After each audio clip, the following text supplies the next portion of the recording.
Sorry about that, I got cut off there. I come down another couple feet. I was talking about these bottoms, and the thermals and all. And I was telling you about that deer that I've been looking at and the rubs.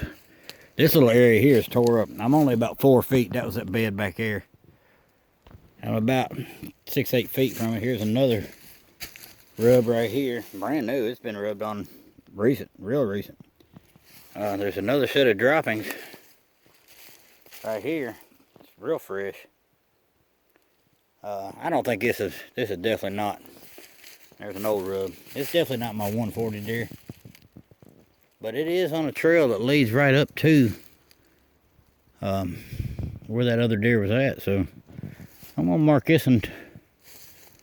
And I wouldn't be able to shoot 5 yards in here. So if I can get up there on the hill close, maybe I can catch him slipping in here. This deer's staying here. There's that scrape just right there. You can see it right there. So I'm only 5 feet from that other, about 15 feet from that other rub and that bed back there. So again, just feeling safe, moving out of the neighborhood because you don't feel safe. These deer will do it in a New York second. And I'm seeing a whole lot of rub there.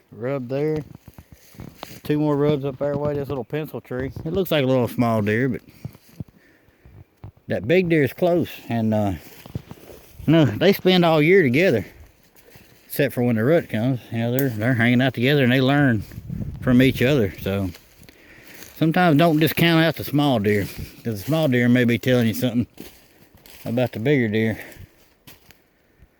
But anyway, I wanted to kind of bring up this last really good point about this time of year in the late season. Is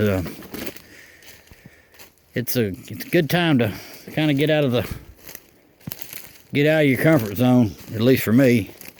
Get down in the bottoms of these swamps, man, as far as you can get back in there.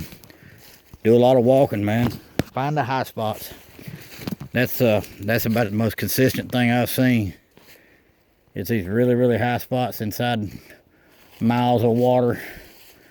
These beaver dams back here. These beaver dams hold deer.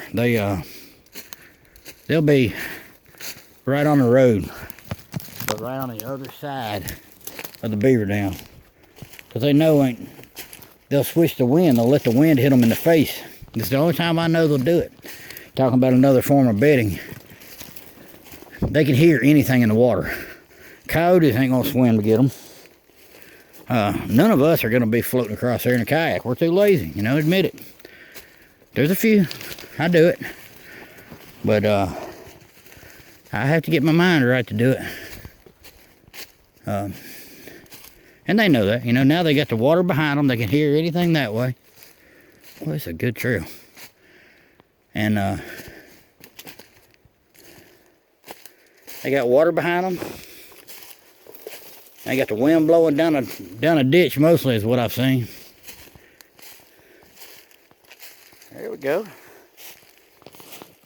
Again, I'm down in the bottoms, and this is what I've been seeing. The swamp is just right there.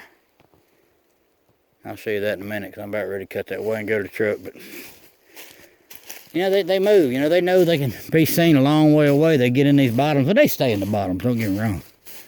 But this time of year, the deer that like to live up top even try to travel down, and they lay down and stay there longer.